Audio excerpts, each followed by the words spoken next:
Bonjour à tous, je suis Catherine Machabert, responsable des marchés viticoles à la direction opérationnelle internationale d'ADOC, l'Agence de développement économique de la région Occitanie.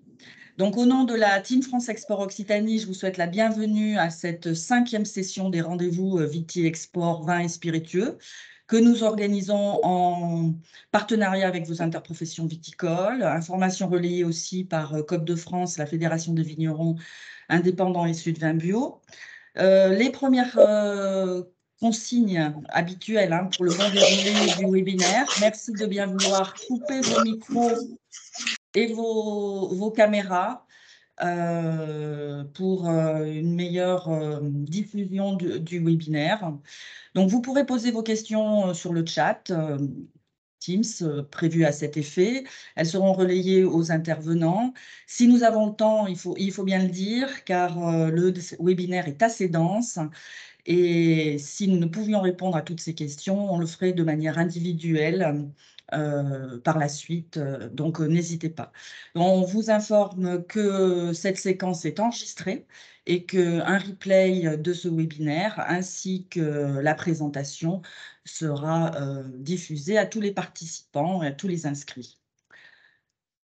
Information, petit rappel quand même, donc les rendez-vous Viti Export Vins et Spiritueux sont 3 temps forts dans l'année qui sont dédiés à l'international et réservés aux entreprises viticoles. Donc c'est sur 2 jours, une matinée sur un webinaire comme ce matin, et puis après des rendez-vous individuels avec les développeurs export de la Team France Export Occitanie, qui sont entièrement à votre disposition pour répondre à toute problématique et à tout besoin que vous auriez formulé auparavant. Donc voilà, rentrons dans le vif du sujet. Le thème de ce webinaire est vin bio, opportunités commerciales à l'export, avec un zoom particulier sur les marchés allemands, nordico-scandinaves et asiatiques. Nous aurons l'intervention de 2 importateurs, un importateur allemand et un importateur suédois, que je remercie d'ores et déjà au nom de la Team France Export pour leur intervention. Donc, avant d'aborder les marchés précités plus en détail, un petit mot d'introduction sur l'évolution de la consommation mondiale de vin bio pour planter le décor. Donc, sur une première slide, les résultats d'une étude qui avait été faite avant le Covid, je le précise bien, commanditée par Sudvin Bio à l'Institut l'IWSR, qui montrait les évolutions qui sont certes réelles, mais qui sont toutefois à prendre avec précaution puisque la période Covid est passée par là. Et donc, il faut peut-être voir ces évolutions avec un point de moins. Toutefois, on peut voir sur cette map monde que les marchés du bio se concentrent en Europe avec une consommation mondiale à plus de 78%, une augmentation substantielle de la consommation sur le continent américain, environ 12% par an, même si le marché bio reste un marché de niche aux États-Unis. Et la part des marchés asiatiques est non négligeable, 9% de la consommation mondiale, avec des progressions à relever de l'ordre de près de 6%, certainement un petit peu moins en raison de cette période Covid. Voilà, mais je laisse la parole à Maxime Alazard, conseiller référent sectoriel vin chez Business France Paris, qui viendra corroborer ces tendances et qui complète ce point d'introduction général. Bonjour à tous, merci beaucoup Catherine pour le passage de relais.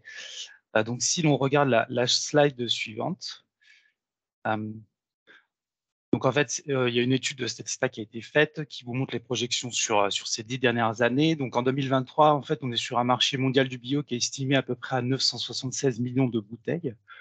On a une consommation bio qui représenterait, donc ce qui est plutôt intéressant à savoir, de 3,5% des vins consommés dans le monde, donc ce qui est plutôt marginal en fait en termes de volume consommé.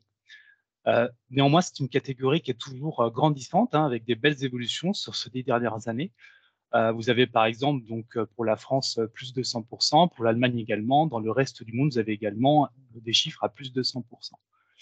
On remarque néanmoins donc un petit ralentissement de cette croissance sur ces 3 dernières années, donc ce qui indique que le marché bio commence donc à bien se structurer et il va probablement donc dans les prochains temps atteindre une certaine phase de maturité. Donc il est intéressant de noter que la France et l'Allemagne dans ce marché représentent presque la moitié de la consommation bio mondiale des vins tranquilles. puisque ce qu'il faut savoir, c'est que ces marchés sont depuis très tôt sensibilisés par des démarches environnementales, généralement du fait de vos actions, vous vignerons, mais également des citoyens et des pouvoirs publics. Petit focus aussi pour le marché américain, donc on notera qu'il y a toujours une très belle dynamique qui est assez régulière. Il y a quelques petits points intéressants à noter. Donc qui représente 95 millions de bouteilles aujourd'hui, donc on s'approche doucement mais sûrement des 100 millions. C'est devenu le 3e consommateur de vin bio en volume, donc derrière la France et l'Allemagne. Lorsqu'également on regarde ce graphique, on note qu'il y a à peu près plus 7 millions de bouteilles bio consommées chaque année sur le marché américain, et c'est assez régulier. Également, selon une étude que nous avons menée à Business France America, il y a 71% des Américains buvant du vin qui déclarent vouloir acheter à l'avenir davantage de vin, de produits de manière durable. Tout ça, c'est surtout impulsé par les millennials, dont vous devez très régulièrement entendre parler. Juste pour resituer, les millennials, c'est les personnes qui sont nées entre le début des années 80 et la fin des années 90, dont je fais partie, par exemple. Également, ce qui intéresse ces millennials, c'est les vins dits Better for You aux USA. Donc, pour vous résumer, c'est des vins qui sont durables avec des faibles teneurs en alcool, en glucides, en sucre et en calories. Si on passe à la slide suivante, on a voulu vous contextualiser donc quelques tendances mondiales et surtout en fait dans quel contexte évolue le vin bio. Et donc tout ça a été mené par IWSR, donc lors de Wine Paris, l'édition 2023. Ce qui en ressort, c'est qu'il y a une premiumisation du vin mondialement et aussi de la catégorie bio. En fait, on a un monde qui va rentrer dans une fragilité économique, hein, comme vous pouvez le remarquer avec les derniers événements géopolitiques qui ont lieu. Et ça va vraiment être les personnes financièrement stables, soit les consommateurs les moins endettés et disposant d'un emploi stable, qui seront les cibles prioritaires. Donc, il s'agit en fait d'un changement par rapport à la période de la pandémie où c'était vraiment plus les millennials qui avaient participé au rebond de la consommation mondiale. Également, donc, la distribution traditionnelle restera privilégiée dans les prochains temps puisqu'on remarque un énorme ralentissement du canal e-commerce. Donc, les taux de croissance du canal e-commerce vont se modérer et c'est un marché qui va rentrer dans une période de normalisation alors que jusque-là, c'était ce qui tirait les volumes vers le haut. Donc, la trajectoire globale, néanmoins, restera à la hausse puisque le commerce électronique, hein, pour rappel, contribuera à hauteur de 10 milliards de dollars supplémentaires dans le secteur des boissons alcoolisées, enfin, entre la période 2021 et 2026. Et donc, ça atteindra à peu près une valorisation de 40 milliards de dollars d'ici à 2026. Autre point à savoir, c'est que la consommation à domicile va se renforcer. Les préoccupations économiques devraient rendre la consommation à domicile encore plus importante à venir, car la baisse des revenus disponibles des ménages oblige de nombreuses personnes à réduire en fait leurs visites dans les bars ou dans les pubs ou dans les restaurants. Vous noterez également que de plus en plus de personnes se font livrer à domicile leurs repas. Donc en fait, on s'attend à ce que la reprise du commerce du détail soit plus lente que prévu, bien qu'on estime que les volumes reviendront, enfin les volumes d'avant pandémie, donc dans ces lieux de consommation reviendront probablement d'ici à 2026. Donc c'est vraiment important en fait aussi de distribuer ces vins, enfin ou de cibler des importateurs ou des prescripteurs qui vont distribuer dans des lieux proches d'habitation. Autre tendance, donc la modération d'alcool aujourd'hui est plus motivée par les incertitudes économiques. Donc auparavant, c'était plus motivé par des préoccupations liées à la santé, au bien-être, mais là, c'est vraiment la modération de la consommation d'alcool qui est aujourd'hui encouragée par la nécessité de réduire les dépenses des ménages. Donc sur de nombreux marchés, en fait, ça va faire partie d'un arbitrage des achats, le vin étant un produit hédoniste, je dirais qui vient en fin de liste de courses, donc les consommateurs vont faire des arbitrages. Également, ce qu'on voulait faire, c'était vous rappeler quel est le profil type du consommateur bio. Donc, selon une étude Ipsos qui a été faite récemment lors de Millésime Bio il y a 2 ans, les profils sont des personnes qui sont généralement aisées, diplômées, avec des professions cadres et avec des profils d'hommes seniors. Et la plupart de ces personnes habitent dans des centres urbains. Enfin, je voulais conclure qu'il y a des contextes qui vont structurels et conjoncturels qui vont évoluer, je pense, dans les années à venir et plus rapidement que prévu. Notamment avec les changements climatiques actuels. Il y a certains marchés qui se dirigent, et notamment avec l'action des pouvoirs publics, vers des mesures plus restrictives au niveau environnemental, comme par exemple avec la Finlande qui a décliné une roadmap en 2030 Et donc, le choix, en fait, c'est de réduire les émissions climatiques de la chaîne de valeur de 50% par rapport à 2020. Donc, ce qui veut dire qu'il y aura certainement des pôles chez vous qui seront impactés, tels que, par exemple, la verrerie, qui est un pôle très polluant dans les émissions carbone. La slide suivante. Donc, on a voulu également parler, donc, pour conclure de ma partie, des enjeux des exportateurs. Excusez-moi, je crois qu'il y a un micro qui est ouvert. Donc, pour finir, sur les enjeux des exportateurs pour les vins bio, on voulait faire quelque chose d'un petit peu plus de ressenti. Donc, pour vous dire que votre démarche bio est vraiment un des éléments qui constituera votre offre, mais ce ne sera plus aussi déterminant qu'il y a 10 ans au moment de l'explosion du marché bio. Donc, en fait, être bio n'est plus une proposition unique de vente qui convainc les acheteurs sans négociation, puisqu'en fait, à une époque, il y avait une demande et ils n'avaient pas de vin bio, donc c'était pour eux une nécessité de prendre du bio. Aujourd'hui, en fait, le bio est devenu un critère parmi les autres, donc parmi les autres de votre offre de produit général, c'est-à-dire votre packaging, votre histoire, votre prix, votre communication. Donc, c'est pour ça que également, donc, lorsque vous allez faire du bio, si vous êtes en conversion, il ne faut vraiment pas hésiter non plus à valoriser votre offre, donc par une perception prix un petit peu plus élevée, puisque, comme vous l'avez remarqué, le bio est un marché de niche, 3,5% de la consommation mondiale. Et selon, par exemple, la même étude Ipsos qui a été faite par Millésime Bio, sur un panel de 3000 Britanniques, Français et Allemands, donc ces derniers se disent en moyenne prêts à dépenser 13,9 € TTC, donc prix final, pour une bouteille de vin bio, alors que pour un vin conventionnel, on est à 11 €. À noter, donc un Britannique, par contre, consent à mettre, on va dire un Anglo-Saxon consent à mettre 19 € TTC dans une bouteille de vin bio, alors qu'un Allemand, c'est 10 €. Pour les Américains, eux, ils sont prêts à dépenser 3 $ en surcoût par rapport à une bouteille conventionnelle. Donc, c'est vraiment important à chaque fois que vous avez cette démarche d'aller conquérir des nouveaux marchés, c'est de bien se renseigner sur les différents marchés pour bien adapter votre offre en fonction des attentes. Et en ce sens, en fait, chaque marché a des particularités, des attentes différentes autour des vins bio. Si on parle des importateurs américains, dans le focus, ils adorent les profils de niche, la mode de production biologique, mais surtout et encore le packaging, les notations également sont des critères très importants pour les Américains. Comme nous l'évoquions précédemment, il est aussi primordial de choisir des partenaires adaptés à votre couple offre-produit et de favoriser des canaux de proximité. Cela reste bien entendu à établir en fonction de vos capacités de distribution et de gestion RH. Nous rappelons également qu'il est important d'avoir une offre lisible et diversifiée avec un beau storytelling. L'explication de vos valeurs est par exemple très importante sur certains marchés. Si on reparle des Américains, ils sont très sensibles à l'histoire, puisque eux ont finalement très peu d'histoire, donc ils sont fascinés par la nôtre. Et également, ils adorent la relation humaine et la proximité avec les producteurs. Donc, si on se rappelle également le profil du consommateur bio, ce sont des gens qui seront susceptibles de voyager en France pour venir prolonger l'expérience qu'ils ont eue de la bouteille. Donc, tout ça pour conclure que voilà, il faut des canaux de vente de proximité, former ses prescripteurs, être un partenaire commercial. Ce qu'il faut savoir, c'est que vous avez fait le bon choix en faisant du vin bio parce que c'est vers là que se dirigent les tendances.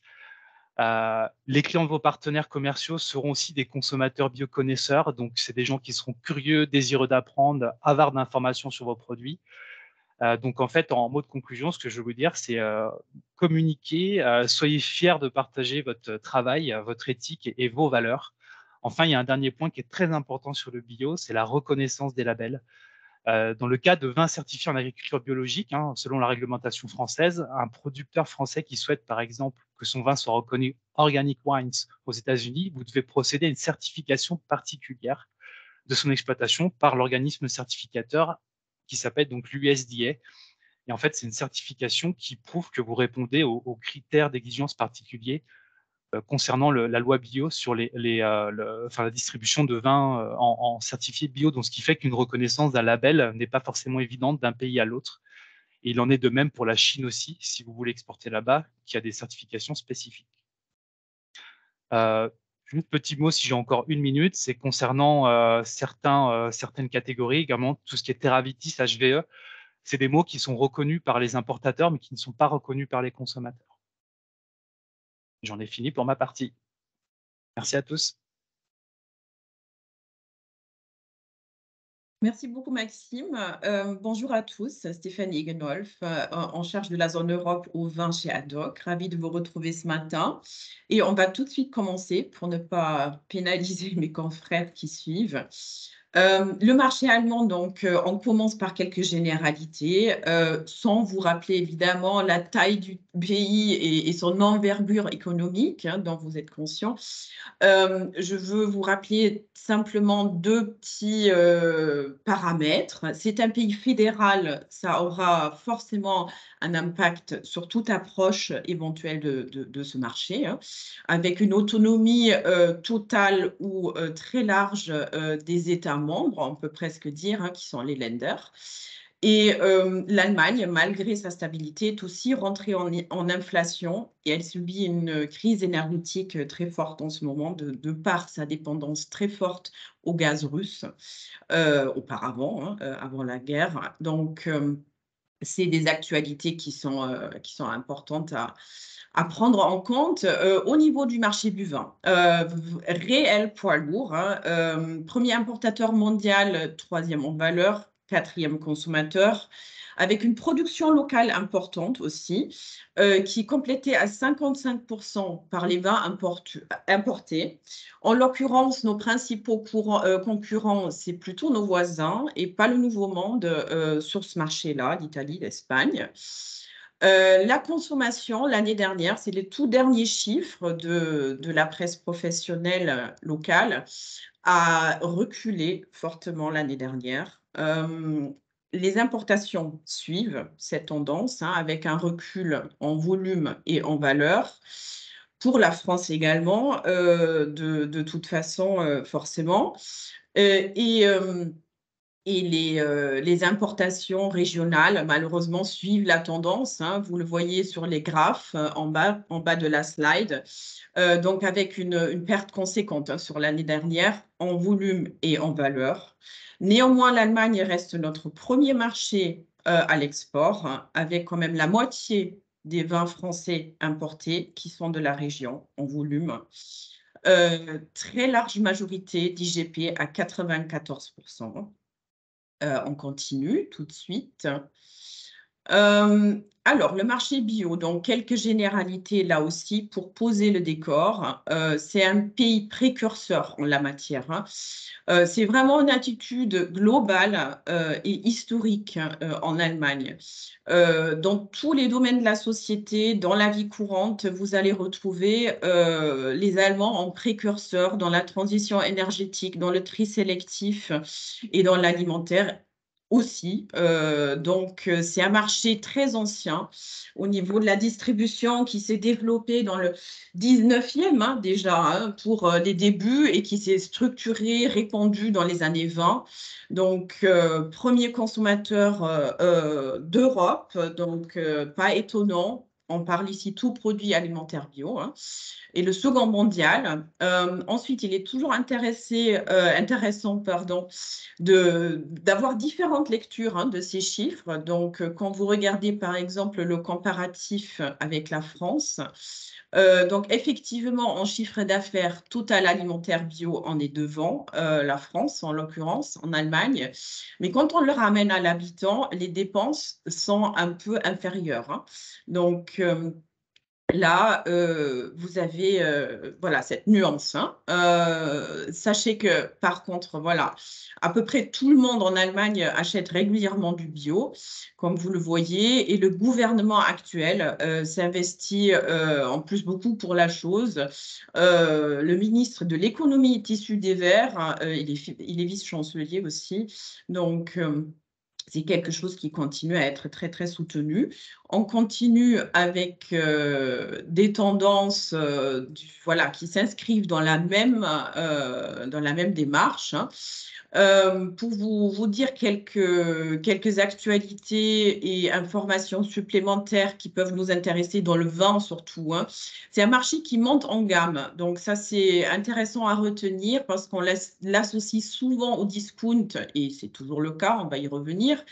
Mais les prix moyens augmentent quand même et cela dans le bio et dans le non-bio aussi. Tout ce qui est produit sain importe beaucoup aux Allemands, sain vu de leur prisme, hein, donc tout ce qui est additif, transformation, génétique, tout ça.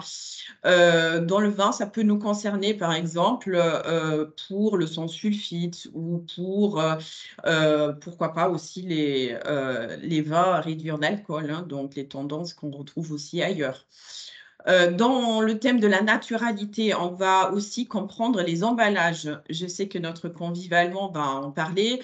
En Allemagne, pour vous dire, par exemple, il n'y a pas une bouteille en plastique qui se jette. Il y a de la consigne dessus de 25 centimes pièce.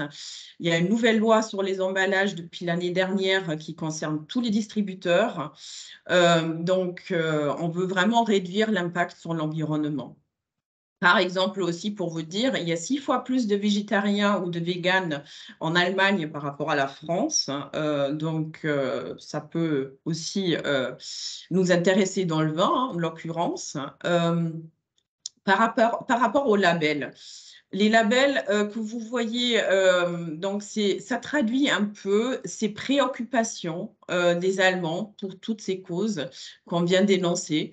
Donc, il y a un label national qu'on a fléché sur la slide. Je reviens dessus en parlant du vin ensuite, juste pour vous dire, donc, il y a aussi des organismes certificateurs qui sont allemands. Le plus connu parmi eux, c'est certainement Demeter, que vous connaissez, en tout cas pour vous en l'occurrence. Ensuite, voilà, c'est ce qui va nous intéresser le plus, donc le marché du vin bio en Allemagne. Maxime l'a très justement dit en introduction, c'est donc le second dans la consommation mondiale quand on parle des ventes dans leur total. Quand on le ramène à la tête, comme je disais avant, c'est intéressant de le comparer. Donc, l'Allemagne serait en l'occurrence derrière la Suède, qui est très loin devant, dont on va parler après. C'est donc une autre lecture et on le voit d'ailleurs, la part du vin bio dans la consommation totale de vin en Allemagne est de 3% en volume et de 4% en valeur. Néanmoins, et je suis très contente d'avoir trouvé ce chiffre dans le dernier numéro de Weinwirtschaft, le premier magazine professionnel, l'industrie du vin en Allemagne, la consommation de vin bio, alors que la consommation totale a reculé, comme on a dit, fortement, de 10% l'année dernière, a augmenté de presque 11% et de 6,5% en valeur l'année dernière. Donc, très belle tendance pour les vins bio. Le consommateur s'est visiblement reporté plutôt sur les vins bio.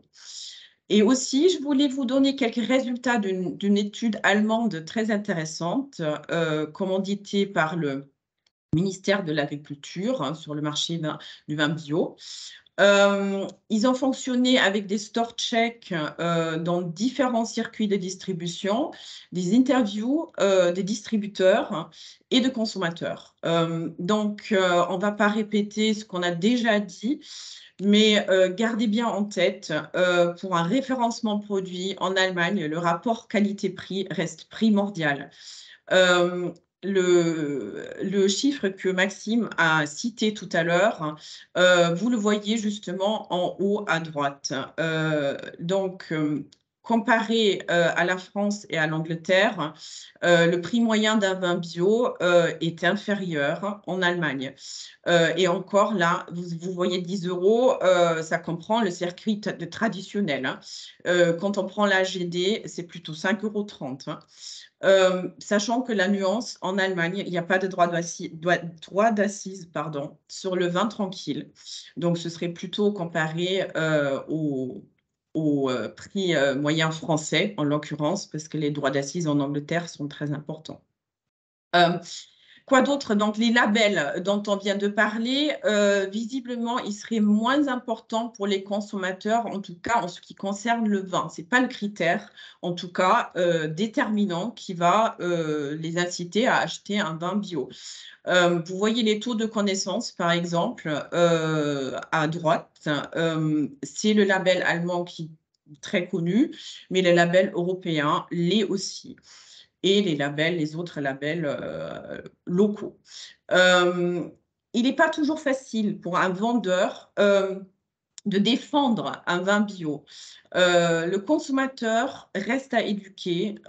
Il n'a pas un comportement, on va dire, type régulier et comprend pas toujours, pas encore, les avantages d'un vin bio. Environ 7% des assortiments de vin dans les magasins étudiés étaient bio et l'origine principale, c'est la France.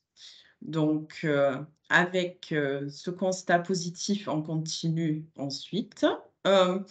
Voilà, là, c'est aussi pour contextualiser les choses. Je vais passer assez rapidement parce que c'est des généralités qui concernent le marché français de la même façon, presque. Hein. Donc, vous avez, si vous voulez tenter une approche du marché allemand, classiquement deux possibilités, soit de passer par un importateur, soit de démarcher directement un distributeur. Donc, au niveau de la distribution, vous avez bien sûr la grande distribution qui est le premier canal en volume. Hein. Donc, avec la particularité du poids du discount qui est toujours importante en Allemagne et aussi des chaînes de droguerie donc, dont il n'y a pas d'équivalent en France, donc qui sont très, très implantées et qui vendent aussi des aliments bio naturels, on va dire. Toutes les enseignes de la grande distribution ont un très large assortiment bio avec beaucoup de marques de distributeurs qu'ils créent ou alors sous leur propre marque. Hein. Donc, dans les magasins spécialisés, vous avez là aussi des grandes chaînes qu'on a aussi maintenant en France, mais comme c'est beaucoup plus ancien et structuré en Allemagne, bon, déjà, il y a plus de points de vente et ces magasins peuvent avoir un caractère de supermarché plutôt par rapport à la France, hein, on va dire davantage, en termes de positionnement prix et aussi le caractère du magasin. Vous avez bien sûr des importateurs spécialisés et on est très heureux d'en avoir un parmi nous par la suite. Et qui sont d'ailleurs souvent régionaux, comme on a dit tout à l'heure, approche régionale importante.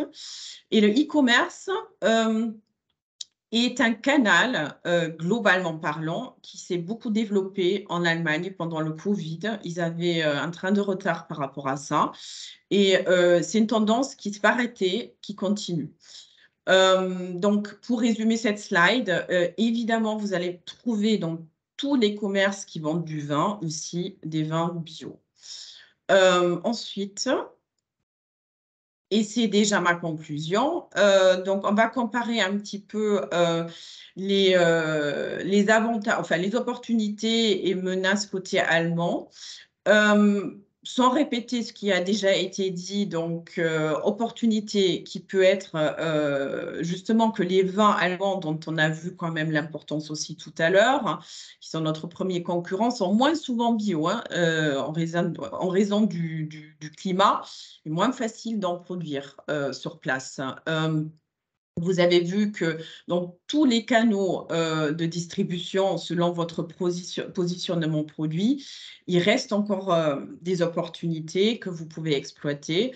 Et il y a beaucoup de créneaux porteurs. Le rosé qui se développe très bien, par exemple. Hein, les bulles, les Allemands sont le premier consommateur d'effervescent. Tout ce qu'on a dit en parlant des tendances. Donc, ça reste un marché très intéressant. Malgré, bon, on l'a dit aussi en préambule, que malgré l'inflation et la population qui est bien inquiète en ce moment, mais on a vu que le vin bio progresse tout de même très bien. La concurrence est très forte. Ça, c'est le cas de tous les marchés traditionnels. Donc, là-dessus, il n'y a pas, voilà, il faut se démarquer. L'AGD est forcément, bon, peut être considérée comme une menace, hein, puisque souvent notre offre française, elle est plus adaptée au circuit traditionnel. Et il va vous demander beaucoup de patience et beaucoup de rigueur, ce marché. Très important de se renseigner sur voilà, les modes de fonctionnement, on va dire, hein, et ça prend du temps, on est très minutieux. Côté français, nos forces, c'est certainement, la qualité, et l'image positive qu'ils ont de nous et la grande diversité qu'on a à proposer, hein, notamment en région. Heu, Par rapport à toutes les tendances qu'on vient d'évoquer, il y a une offre qui correspond. En faiblesse, je dirais 2 points principaux. Le positionnement prix, on l'a vu, c'est un critère très sensible, voilà, qu'il faut prendre en compte, quoi qu'il en soit, il faut le savoir et on pourrait, voilà, c'est ce qu'ils disent en tout cas, faire des efforts en termes de marketing, de communication pour s'adapter, un petit peu mieux à leurs, contraintes ou préférences. Les possibilités pour aller plus loin, ça ferait plutôt l'objet d'un rendez-vous individuel, j'ai envie de dire, que vous pouvez avoir à tout moment, et je vais sans tarder, passer la parole à notre convive. Je vous remercie déjà et on a la chance d'avoir parmi nous, monsieur Bemelmans, qui est directeur des achats chez Peter Hegel. Merci beaucoup d'être parmi nous et je vous passe la parole.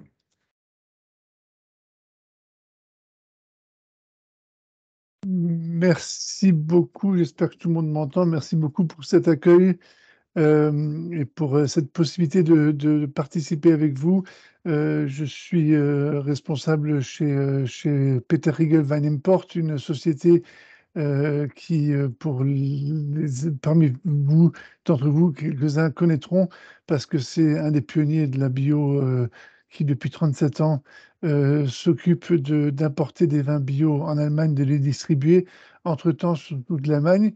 Et nous importons des vins de tout le monde, donc pas concrètement que du sud de la France, mais de tout le monde. Ici, quelques chiffres pour vous expliquer qui nous sommes, pour que vous ayez un petit peu une compréhension de ce que nous faisons. Un petit slide qui explique un petit peu notre déroulement en 22. Donc, nous avons vendu effectivement 18 millions de bouteilles, ce qui, pour un importateur bio, est considérable. Nous faisons partie peut-être des plus grands distributeurs de vins bio sur le marché allemand. Nous avons une évolution des chiffres d'affaires de moins 9%. Il faut dire que la crise Covid nous a boosté les ventes. Nous venons de 38 millions d'euros de chiffre d'affaires en 2018 et sommes passés en 22 à 48,3 millions, ce qui fait une baisse par rapport à 21 de 9%.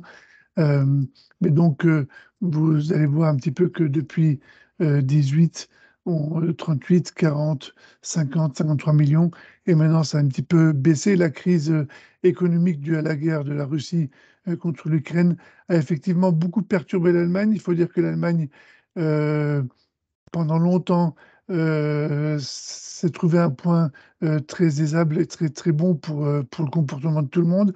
Donc, tout le monde se sentait bien et l'énergie coûtait pas grand-chose. La nourriture en Allemagne, je crois qu'environ 18% du revenu mensuel est dépensé pour la nourriture, ce qui n'est pas grand-chose. Le prix moyen du litre de vin bu en Allemagne est d'environ 2,50 €. Donc, c'est pas non plus grand-chose. Donc, effectivement, nous avons la chance d'être dans un secteur de vins de haut de gamme, parce que c'est des vins qui sont faits avec beaucoup de plaisir, beaucoup de travail. Et cette distribution et cette approche nous facilite un petit peu l'explication envers le consommateur. Nous sommes en tout cas 103 employés dans la boîte, donc on grandit. Peter Hegel avait commencé avec un collègue il y a 37 ans. Entre-temps, nous sommes un petit peu plus. La prochaine page, peut-être. Ce que nous avons déjà entendu auparavant, c'est un petit peu la distribution de cette slide. Malheureusement, je l'ai que en allemand. La structure de la clientèle en Allemagne. Donc, nous avons effectivement un grand secteur de marché spécialisé sur le bio. C'est ce qu'on appelle Naturkosthandel en allemand. Donc, nous faisons presque 60% de nos ventes dans ce secteur-là, c'est les enseignes classiques bio. En Allemagne, il y a un marché qui date de 35 ans environ, classique de 3 grandes structures bio. C'est une fois Natura, Denre et Basique, que vous avez vu sur le slide 3 pages auparavant. Eux ne vendent que du produit bio. Donc, c'est vraiment les marchés traditionnels bio.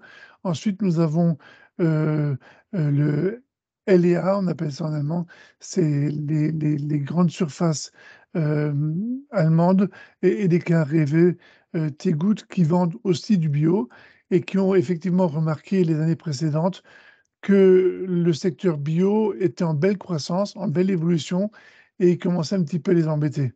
Et le discount lui-même n'est pas responsable pour beaucoup de ventes en bio. Il y a Aldi qui fait la pub en étant la plus grande enseigne bio avec 200 produits, et le concurrent conventionnel dit merci à Aldi, que faites-vous des 800 produits bio qui vous manquent? Parce qu'eux ont 1000 produits bio, mais 1000 produits bio sur un magasin qui fait 12 000 produits, ça reste 8%. Tandis qu'Alnatura fait 100% bio avec 6 000 produits. Donc, il y a un marché pour bio 100%. Mais nous, on essaye de distribuer dans les différents secteurs. On a le secteur de la gastronomie, les ventes en ligne qui ont une belle croissance lors de la crise Covid. Et là, ça se recalme un petit peu, mais nous remarquons que le calme est au profit des structures en présence qui font une vente sur le marché, qui est pour le vin, à mon avis, très importante parce que il faut beaucoup d'explications, il faut beaucoup de visuels, de savoir pourquoi consommer un vin. Et si vous avez vu sur les pages d'avant qu'un vin bio, c'était à 8 euros, que la consommation moyenne en Allemagne est de 2,5 euros par litre, il y a quand même un bel écart entre les vins bio et les vins que l'Allemand en général consomme. Une dernière page avant que je passe. Non, ça c'est voilà, une dernière page qui pour nous est relativement importante. Nous avons parlé de la consigne auparavant. Euh, le début de l'histoire de Peter Riegel Wine Import il y a 35 ans, c'était effectivement un vin consigné qui venait d'Occitanie. C'était un vin du Ruboth, où Peter disait clairement, ben, vous vendez la copée pour 1 franc. Si vous le vendez en bio, je vous donne 2 francs par litre, hein, pas par bouteille. Et la copée, le producteur a dit oui, pourquoi pas. Et ensuite, Peter a très vite eu l'idée, ben, si j'en fais un vin consigné, qui dans le temps était déjà un format qui était pas très, pas très connu, mais qui était possible, ben, il a commencé en 91 avec le premier vin qu'on a appelé le corbeau, parce que pour les Allemands, le corbeau, c'était un animal qui semblait avoir du charme, mais c'était surtout pour dire que c'était un vin de corbière qui était beau, et on l'appelait corbeau. Donc c'était un jeu de mots qui était compréhensible, plus ou moins. Euh, et effectivement, la consigne, c'est quelque chose qu'on travaille beaucoup sur le marché allemand et qu'on travaille de plus en plus. Donc, on importe du vin en vrac de presque tout le monde. On le met en bouteille chez nous dans notre cave et on distribue ces bouteilles. On fait 1,4 million de chiffres en bouteilles consignées. Et on apprécie beaucoup les tendances qu'on observe partout dans le monde de ressortir la consigne. Moi-même, je me rappelle avec grand plaisir que j'allais régulièrement avec ma grand-mère à Toulouse chercher chez le boucher les bouteilles étoilées du vin de France à 8 francs la bouteille. Et ma grand-mère picolait ça à midi, un petit verre arrosé avec de l'eau pour que ce soit rafraîchissant. Donc, pour dire que la consigne, c'est rien de super moderne, c'est vieux, mais on dépense beaucoup d'énergie, beaucoup de ressources sur les bouteilles. C'est vrai que chaque producteur de Châteauneuf appréciera sa bouteille avec les armoiries du pape sur la bouteille, et puis une bouteille muscadée en Loire, c'est quelque chose de spécial, c'est sûr. Euh, pour les chances qu'il y a sur le marché allemand pour les vins français. Effectivement, nous remarquons une décroissance des ventes. Nous avions auparavant, il y a quelques années, environ 20% des parts de marché qui étaient des vins venant de France. Et entre-temps, on a baissé à 15%. Ça vient d'où?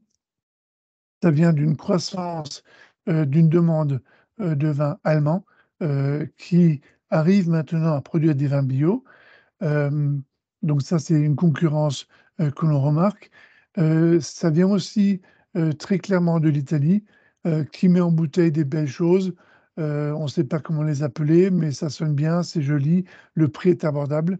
Donc la structure des prix pour les vins français, nous avons ces différentes vitesses, Champagne-Bourgogne où les prix explosent, Bordeaux pour les quelques châteaux où les prix explosent, et après tout un autre côté de vins qui font des vins très honnêtes, très bons à la consommation, mais dans un prix qui est plus ou moins abordable.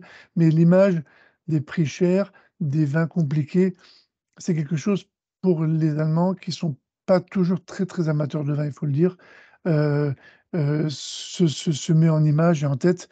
Et là, il y a un Italien qui vient avec un Pinot Grigio et qui sonne bien, qui a une belle étiquette, qui a une belle bouteille pour 6,95 €. Il va dire, bah, ça c'est bon, bien que 6,95 € pour un Pinot Grigio, ça peut être super cher. Euh, mais les Allemands seront très amateurs des vins italiens et on voit une forte croissance des vins italiens. Ce qu'on voit par contre en grande décroissance, c'est tous les vins d'outre-mer, donc Californie, Argentine, Chili, Afrique du Sud.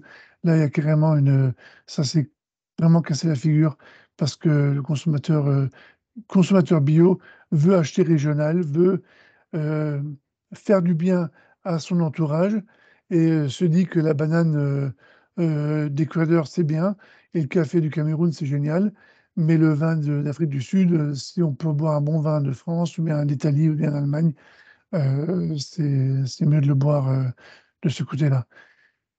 Donc voilà, en bref, l'explication de ce que nous faisons. Nous-mêmes, nous avons 1200 références dans notre catalogue et nous avons sûrement 350 vins français. Donc, Millésime Bio, c'est un salon important pour la compagnie et nous avons le grand plaisir de rencontrer tous les producteurs avec qui nous travaillons sur le salon. Et effectivement, si vous avez euh, envie de travailler sur le marché allemand, ben, vous pouvez aller en direct naturellement et vous pouvez chercher un importateur, envoyer-nous vos échantillons et puis on goûtera. Et puis effectivement, si c'est quelque chose qui peut intéresser le marché allemand, euh, si c'est un nouvel aspect, un vin avec un petit peu moins d'alcool, un vin d'une appellation qui n'est pas très connue, mais qui peut être intéressante pour le consommateur, ben, bienvenue, avec grand plaisir. Bon courage à vous et j'espère que les quelques petits mots vous auront un petit peu rapproché du marché allemand. Euh, je termine sur ces mots et je remercie euh, l'association de nous avoir invités et de pouvoir participer à ce salon, mais à cette séance qui nous intéresse beaucoup. Merci. Merci à vous.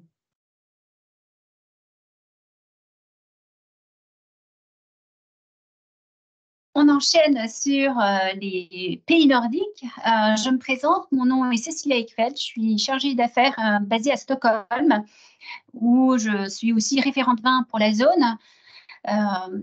J'ai la chance d'avoir suivi ce marché depuis pas mal de temps, depuis presque maintenant plus que 20 ans. Et j'ai à mes côtés Alexandre Schuster, qui travaille auprès de l'importateur Philipson Söderberg, et que je salue. Et donc, voilà. Donc, je ne sais pas si tu veux te présenter, Alexandre. Et puis après, nous, ce qu'on pensait faire, c'est de nous alterner en fait la présentation avec différentes parties, histoire de vous donner une impulsion en fait de ces marchés et surtout aborder en fait le monopole et d'essayer de démystifier en fait les rouages de ce gros acteur. Voilà. Bon, Alexandre, si tu veux te présenter, puis après, moi, j'enchaîne. Il y a un magnifique titre. Bonjour à tous déjà. Très content d'être ici. Merci Cécilia de l'introduction. Moi, je m'occupe en fait, le terme de Senior Brand Manager, c'est simplement le terme responsable des achats. Donc, je m'occupe au sein de l'agence Philipson Söderberg qui fait partie du groupe Anora. qui est peut-être un petit peu plus connu de certains d'entre vous, qui est le premier groupe de distribution de vins et spiritueux sur les pays nordiques, pas seulement sur la Suède. Moi, je travaille que sur la Suède et je m'occupe que des vins français et espagnols. Sur les vins français, on commercialise à peu près l'équivalent de 860 000 bouteilles par an. Et on a moi j'ai une dizaine de références au système Bolaget, mais on travaille aussi avec le circuit on-trade. Voilà, donc ça c'est pour faire court, le reste on verra par la suite. Je te laisse continuer, Cécilia. Merci. Donc, on attaque la présentation.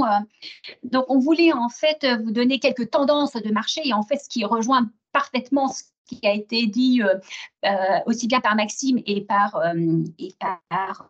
Stéphanie. Donc, ce sont vraiment des marchés matures, dynamiques et modernes aussi, si je peux rajouter, et précurseurs. Pour y avoir travaillé un certain nombre d'années, je trouve que nous avons affaire avec des professionnels, des vrais professionnels au niveau du secteur et aussi des vrais connaisseurs. Ils connaissent les vins du monde entier. Donc ça aussi, c'est quelque chose auquel il faut penser à l'approche de marché, une offre du monde entier. Et il faut savoir se positionner par rapport à cette offre. Ce sont aussi des pays non producteurs, donc ils ont aussi un état d'esprit très ouvert, pas d'a priori. Et on va le voir aussi au niveau des packaging, ils captent vite et ils optent très vite pour les nouvelles tendances. Et c'est vrai qu'au niveau des bibs, c'est quand même un marché, ce sont des marchés qui ont su jouer cette carte, et notamment au monopole suédois, 57% des ventes émanent de bagging box. Donc ça, c'est bon à savoir, et on comprendra aussi mieux les chiffres que nous allons donc étudier par la suite. La capsule à vis, c'est une grosse tendance aujourd'hui. Beaucoup des vins proposés au monopole ont cette capsule à vis. Et on verra aussi le tétra, la bouteille frugale et aussi les canettes qui maintenant voient le jour sur le marché suédois et dans les linéaires du monopole. Aussi, ce qui convient de mentionner, c'est qu'en fait, ces 4 marchés nordiques, donc nous avons 3 marchés à monopole et un marché libre donc, qui est le Danemark. Donc, des marchés très différents, mais 3 des marchés qui sont régis par des monopoles, avec tout ce que ça veut dire. On va en reparler plus par la suite. Alors, les consommateurs nordiques qui y sont, il faut savoir aussi qu'en fait, ils consomment du vin. En Suède, 29 litres par habitant. Et au Danemark, 33 litres par habitant. C'est quand même sachant qu'en fait, ce n'est pas des pays producteurs, c'est quand même, il y a une consommation importante parmi les consommateurs. Bien sûr, la tendance se suit aussi sur notre marché. Nos consommateurs boivent moins mais mieux. Les Nordiques sont très attachés à la nature, donc il y a une conscience environnementale importante et on le voit aussi au niveau de la consommation. On boit volontiers du vin bio et notamment aussi des vins durables. Quand j'ai commencé il y a 20 ans, en fait, c'était les vins du Nouveau Monde qui étaient leaders du marché. Mais aujourd'hui, depuis pas mal de temps, depuis peut-être 8 ans, voilà maintenant les vins de l'Ancien Monde qui prend le dessus. Alors, la France est notamment 2e pays fournisseur du monopole. Donc, on a vraiment assisté à un vrai intérêt, en fait, les vins de l'Ancien Monde. Les consommateurs, leurs goûts ont évolué et maintenant recherchent des vins peut-être plus complexes, plus élégants. Il y a aussi une qualification de l'offre. On pense peut-être payer à monopole que c'est que des vins entrée de gamme, mais non. En fait, là aujourd'hui, nos consommateurs recherchent aussi des vins plus qualitatifs, de terroirs artisanaux. Et aussi là, il y a des vrais enjeux, il y a un intérêt pour ces vins sur ces marchés. Bien sûr, l'intérêt pour les vins naturels et véganes aussi, très importante. Surtout parmi la nouvelle génération qui aussi recherche des vins moins alcoolisés, sans sulfite. Et on voit aussi un vrai envol, un vrai intérêt autour du FETNAT. je finirai, en fait, je dirais aussi, ce qui est important pour vous de savoir, c'est que les Nordiques sont des vrais épicuriens. On le voit aussi au niveau de la consommation d'alcool. Ils aiment bien sortir et on voit de plus en plus une approche un peu plus continentale on voit depuis plusieurs années, en fait, davantage de bars à vin et qui sont même en fait bien remplis dans la semaine, ce qui n'était pas vraiment le cas il y a une dizaine d'années. Et si vous suivez bien en fait les grands concours gastronomiques, souvent les Nordiques sont sur le podium et ça se propage sur le reste de la société avec vraiment un intérêt de bien cuisiner et l'intérêt aussi de la bistronomie se fait connaître, se fait sentir de plus en plus. Alors, c'est ce que je disais en introduction, on veut vraiment mettre un peu le focus sur le monopole. Et là, on va plutôt faire un focus sur le monopole d'État suédois, Systembolaget. Alors, ce gros joueur, c'est quand même un gros joueur au niveau mondial, donc avec des ventes d'alcool qui s'approchent des 500 millions de litres. C'est assez impressionnant pour un joueur, pour un pays de 10 millions d'habitants. Donc, le monopole, c'est eux en fait, le monopole suédois régit la vente de détail des boissons alcoolisées de plus 3,5% d'alcool. Tous les alcools de 3,5 et plus que de 3,5% sont en fait présents dans les magasins du monopole. Il y en a 448 au total, répartis dans toute la Suède. Il y a effectivement aussi des dépôts, justement dans les lieux un peu plus moins desservis. Il y a en fait possibilité pour le consommateur suédois d'aller chercher en fait sa bouteille de vin. Il y a aussi une offre mondiale, donc des vins du monde entier, sachant que en fait les Italiens sont le leader, mais il y a aussi des vins hongrois de Géorgie. Donc c'est vrai, ça c'est important d'avoir en tête à l'approche de ce marché. Le monopole se veut aussi bien sûr neutre et impartial au niveau des appels d'offres et de la dégustation à l'aveugle des acheteurs. C'est la qualité et le prix qui sont parmi les critères qui sont les critères les plus importants. Donc, vous savez, vous comprenez aussi la raison pour laquelle nous avons un monopole d'État, c'est bien sûr pour limiter la consommation et pour des raisons de santé publique. Voilà. Donc, quelques autres chiffres qui sont assez importants d'évoquer, c'est que 215 millions de litres de vin sont vendus au monopole. Les ventes en ligne augmentent. Donc ça, c'est 9% en fait des ventes qui donc émanent de ventes en ligne. Il existe 1200 importateurs qui travaillent sur le marché suédois, dont 800 à peu près sont agréés au monopole. Donc des 800 qui travaillent, qui sont des fournisseurs au monopole et qui travaillent justement à proposer des vins et alimenter en fait le monopole avec des vins. À savoir aussi qu'il y a 3 personnes très importantes au monopole, des category managers qui évaluent l'offre et qui donnent en fait les impulsions aux acheteurs par rapport aux lacunes qui existent dans l'assortiment. Donc ça, c'est des gens importants. Et donc, il y a un acheteur de vin français qui s'appelle Johan Larsson, qui est responsable en fait de l'offre de vin français.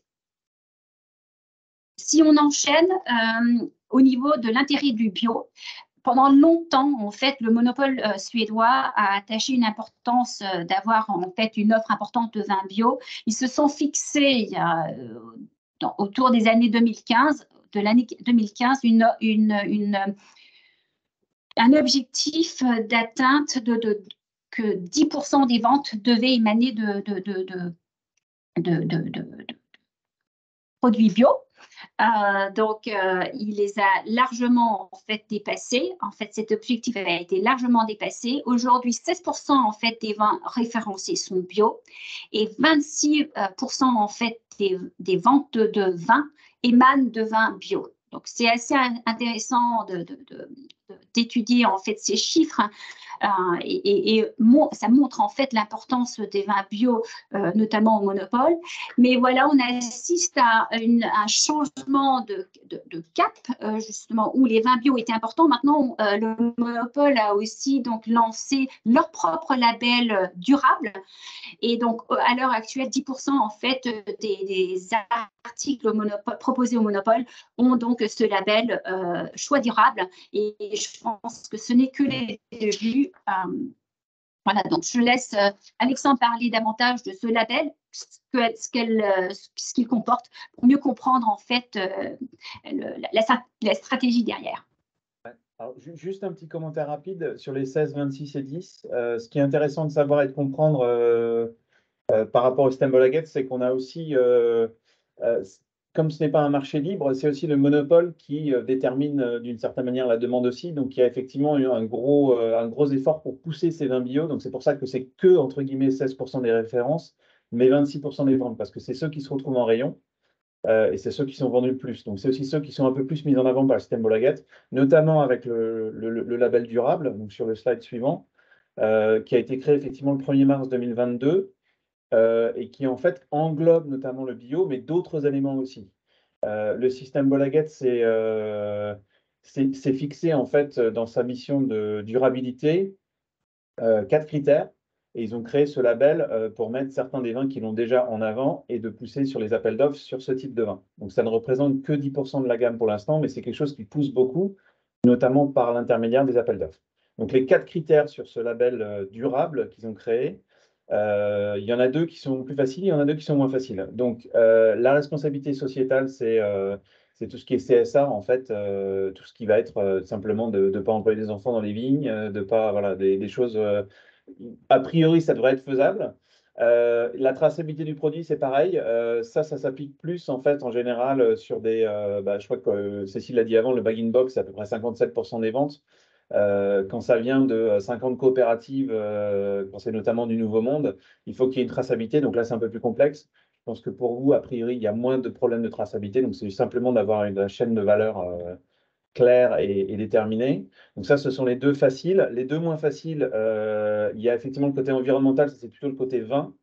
Il y a une liste sur la droite dans le tableau de toutes les accréditations qui sont autorisées et validées pour rentrer dans ce label. Donc vous voyez par exemple que le HVE3 n'y est pas, ça n'a pas été validé. Ce qui a été validé pour la France, c'est vigneron engagé, c'est ancien VDD, le bio et le Déméter. Donc, si effectivement vous êtes producteur bio, ça fait déjà une autre case de cocher, donc ça vous fait déjà a priori 3 cases. La 4e, c'est le dernier rempart pour accéder à ce label-là, c'est le packaging. Donc, la position du système Bolaget, c'est d'ailleurs un peu comme en Allemagne, il y a beaucoup de plastique qui est recyclé ici. Donc, il y a pas mal d'appels d'offres qui sortent sur des PET. Donc, ça, c'est si vous ne pouvez pas faire de PET, ce que je suppose beaucoup d'entre vous ne peuvent pas faire, il y a des possibilités avec des importateurs comme nous qui font effectivement des mini-bouteilles, notamment au Danemark avec une entreprise qui s'appelle Globus, pour avoir ce type de solution. Donc, nous, on vous achète du coup en vrac et on peut le mettre dans le packaging désiré par le système Bolaget. Et le point de vue du système Bolaget là-dessus, en fait, c'est de dire que le transport de France jusqu'à la Suède, c'est des milliers de kilomètres. Et un des facteurs qui va influencer les émissions de CO2, c'est justement le poids de la bouteille ou le poids en tout cas du contenant. Donc, il favorise beaucoup tout ce qui est tétra, donc packaging papier, les bag-in-box, les poches, donc les pochons, les canettes, les PET et les bouteilles légères. Les bouteilles légères, ça devient, jusqu'à présent, c'était un plus important, ça devient de plus en plus des canettes, des pochons, des bibs sur les appels d'offres. Donc et ça permet aussi, je vais vous le montrer, je crois, sur le prochain slide, ça permet aussi de filtrer en fait certains des appels d'offres.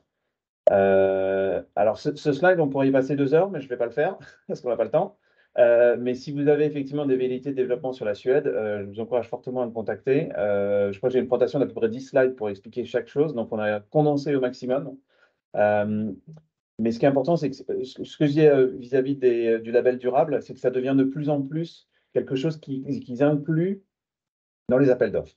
Les appels d'offres, c'est ce qui mène en fait sur ma première colonne, c'est le listing permanent. On est en rayon toute l'année, c'est 87% des ventes, c'est la voie royale. C'est aussi la plus difficile parce qu'on n'est pas tout seul, hein, que ce soit du niveau producteur ou importateur. C'est évidemment tout le monde veut y aller. Il y a sur ce type de listing un phénomène d'entonnoir. C'est-à-dire que je vais vous montrer un exemple pratique dans la foulée. L'acheteur, le category manager va autoriser l'acheteur à créer un nouveau vin et il part soit d'un brief très précis, soit c'est simplement un vin rouge et il va consulter les importateurs pour dire voilà, j'ai un créneau sur un vin rouge de France, proposez-moi des choses. Donc on va lui proposer des vins évidemment qu'on peut offrir idéalement dans ces formats durables, donc qui recochent toutes ces cases-là qu'on vient de voir et lui proposer des vins. Et en fonction de ce qu'il apprécie, de ce qu'il pense à un débouché commercial intéressant, il va du coup façonner son offre pour arriver à la fin à un appel d'offres qui, je pense que si vous en avez déjà vu, sont très souvent assez précis et assez restreints. Et c'est aussi le but du jeu pour les importateurs, c'est de travailler avec l'acheteur pour que l'appel d'offres soit le plus restreint possible pour qu'il y ait le plus de chances de gagner après. Parce qu'effectivement, c'est une dégustation à l'aveugle qui fait que c'est pas parce qu'on a travaillé pendant 2 ans avec l'acheteur sur un appel d'offres qu'on va forcément le gagner. Donc moi, j'ai gagné par exemple un appel d'offres l'année dernière. C'était, je suis passé sous le nez de quelqu'un qui avait préparé cet appel d'offres avec un vin. Du coup, on a trouvé effectivement, on pouvait remplir toutes les cases. On a pu le présenter et on a gagné sur cette base-là contre 40 autres vins qui avaient été présentés. Donc ça, c'est la voie royale. C'est aussi des gros volumes. Il faut pouvoir les faire. Et il va toujours y avoir, il faut essayer sur ces vins-là d'avoir effectivement un critère où vous vous démarquez sur le vin, sur l'assemblage, il y a énormément de choses pour essayer de se démarquer pour avoir un vin qui est relativement unique, mais qui a aussi un débouché commercial. C'est pas non plus, le but, c'est pas de vendre un vin qui est sort complètement du commun et qui va pas se vendre après une fois que c'est en rayon, mais il faut trouver effectivement des points saillants qui puissent permettre de passer. La deuxième façon, c'est de passer par la case en ligne. Ça, c'est très facile, c'est ouvert à tout le monde. Il faut effectivement avoir un importateur, il faut que quelqu'un ramène le stock de France. Et en fait, on va être simplement en ligne. Ça veut dire qu'on n'a aucune visibilité en rayon. Et si c'est un nouveau domaine, il n'y a aucune visibilité pour les consommateurs pour le trouver. Donc, à moins d'avoir des gros budgets marketing, et on se parle de 100 000 euros par an, ou d'avoir effectivement un domaine qui est déjà connu, c'est assez compliqué. Et le but avec ce type de projet, si on en fait, c'est de pouvoir passer effectivement en rayon. Et pour ça, il faut vendre plus en ligne qu'un vin qui est déjà en rayon. Vous imaginez le challenge, c'est un peu compliqué. Donc ça, c'est les bases. Il y a des fois des raccourcis qu'on peut prendre et qui nous permettent effectivement de passer en rayon plus facilement. Je ne vais pas vous donner toutes mes recettes, mais pareil, on peut en parler si vous êtes intéressé. Et sur ces deux premières façons de rentrer au système Molaget, on est dans des classements.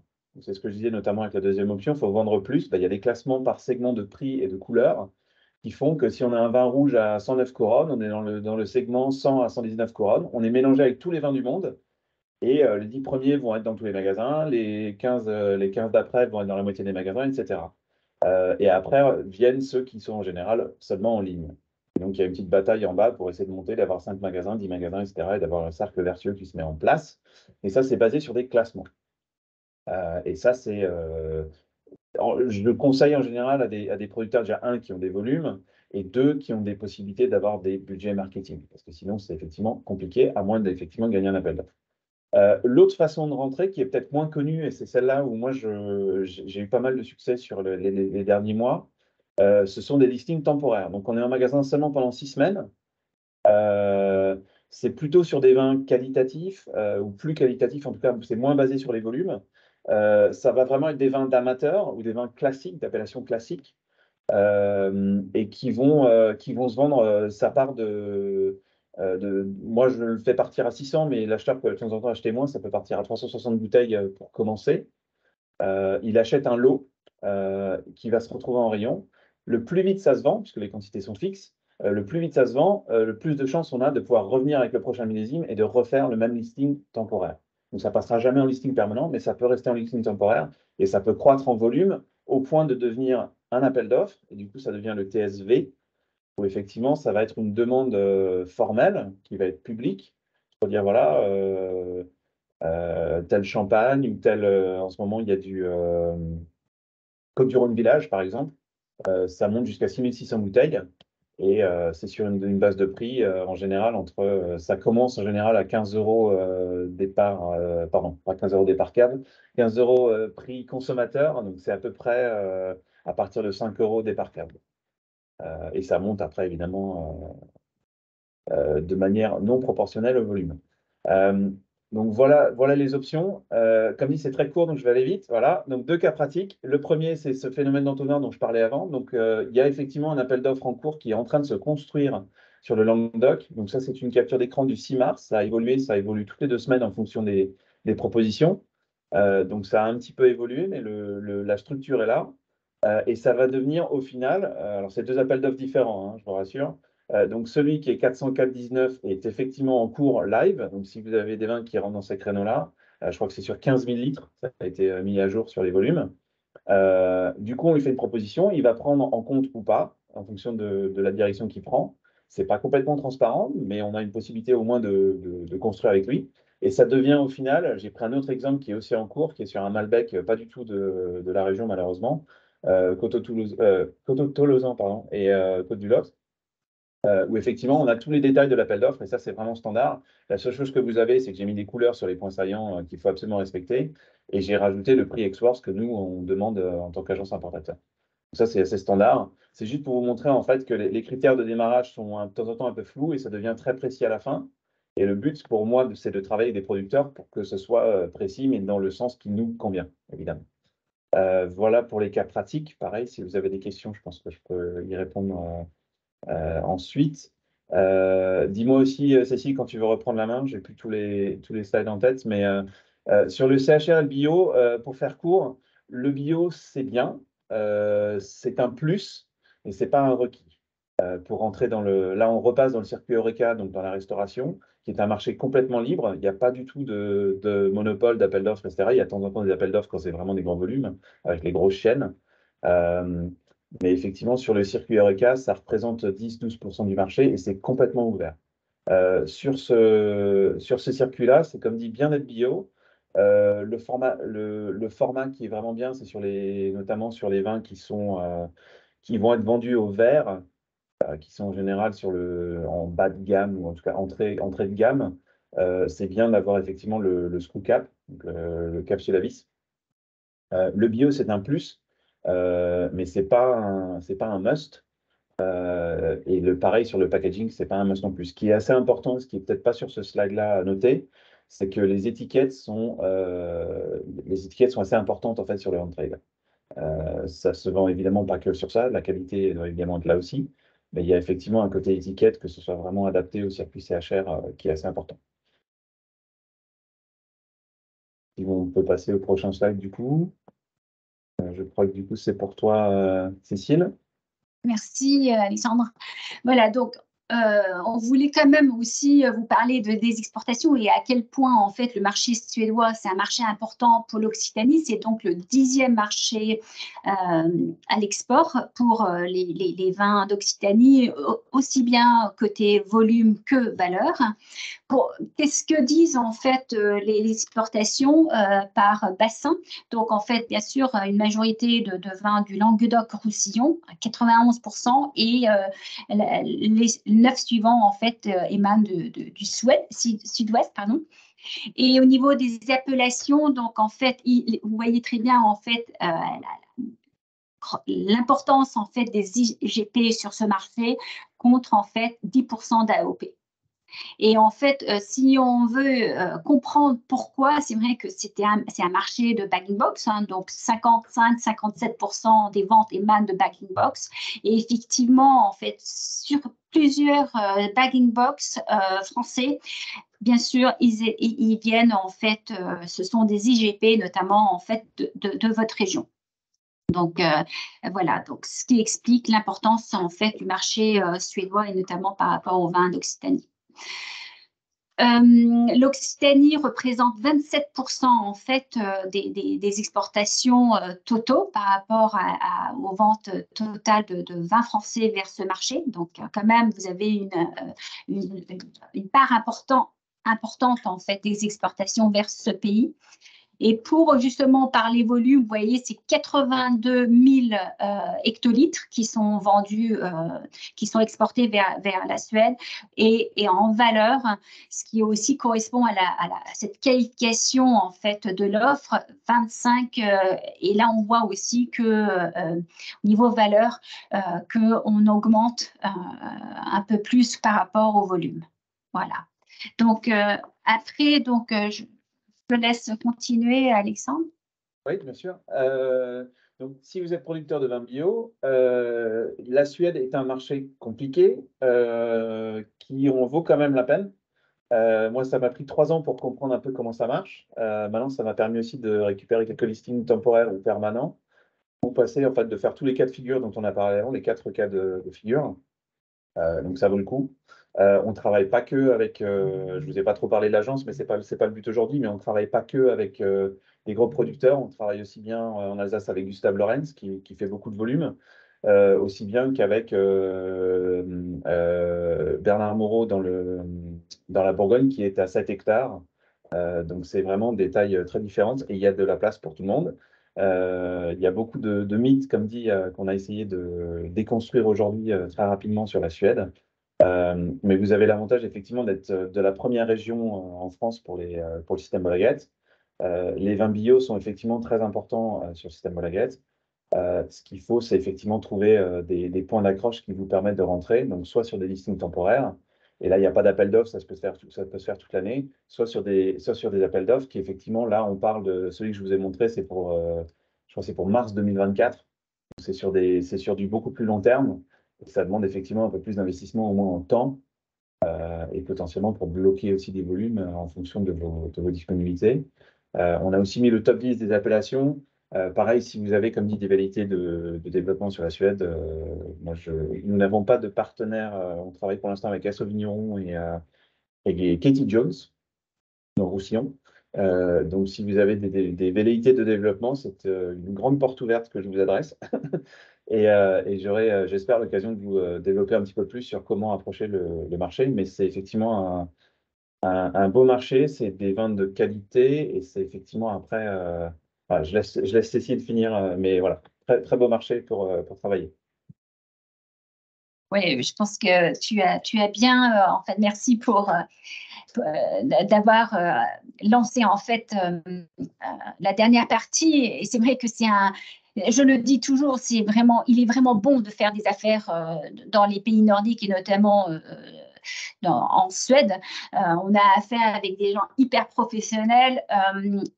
Et en fait, quelques bons conseils qu'on aimerait vous faire partager, bien sûr. En fait, vous avez compris, l'anglais, c'est la langue des affaires. Tous les Suédois, tous les Nordiques parlent anglais, c'est notre deuxième langue. Et donc, c'est vraiment important, à l'exception d'avoir affaire avec quelqu'un comme Alexandre, c'est sûr, ça peut bien sûr faciliter les choses par la suite. Et par rapport en fait à ce marché mature où il y a une offre globale, c'est vraiment important de s'approprier de tout ça et bien comprendre en fait qu'est-ce que vous pouvez apporter de plus par rapport à ce marché. Ça, c'est important. Donc, et comme on l'a dit aussi, c'est un investissement de longue haleine. Comme l'a évoqué Alexandre, ça prend jusqu'à 2 ans, voire plus, pour créer quelque chose sur ce marché. Il faut être tenace. Et aussi, surtout, bien accompagner votre importateur. Il faut le faire ensemble, créer en fait, faire la différence ensemble et bien comprendre en fait les enjeux de ce marché. C'est un petit marché, le marché suédois, c'est 10 millions d'habitants, même s'il y a 800, voire 1200 importateurs, il faut jouer avec un et seul partenaire. Vous investissez, l'importateur s'investit pour vous.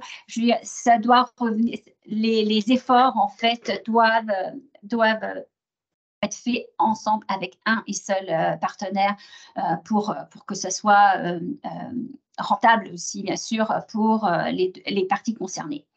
On l'a aussi évoqué au niveau de l'importance du packaging.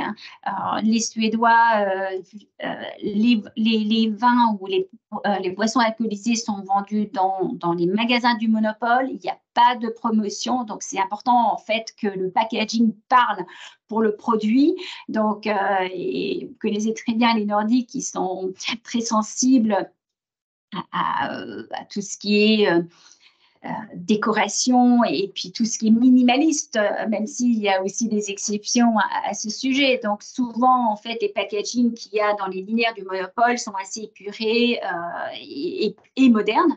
Et bien sûr, l'importance de l'aspect de durabilité est importante à prendre en considération, surtout par rapport à ce nouveau label choix durable. Donc ça, c'est important. Et là, c'est vraiment aussi une opportunité, si vous arrivez à cocher les cases pour ce nouveau label, je pense qu'il y a vraiment des choses à faire sur ce marché.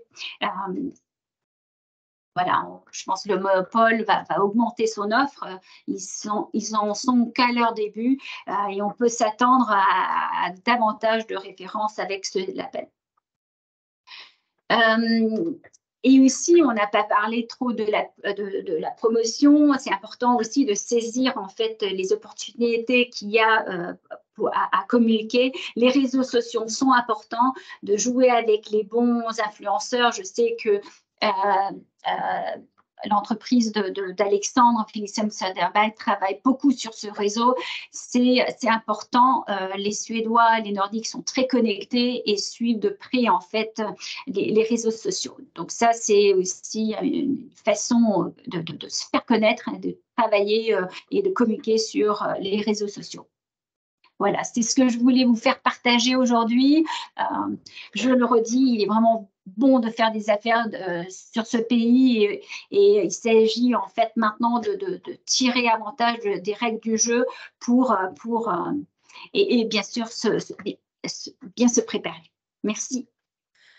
Merci beaucoup, Cécilia. Merci, Alexandre, pour votre intervention sur ce marché suédois et les marchés nordiques, fort intéressant.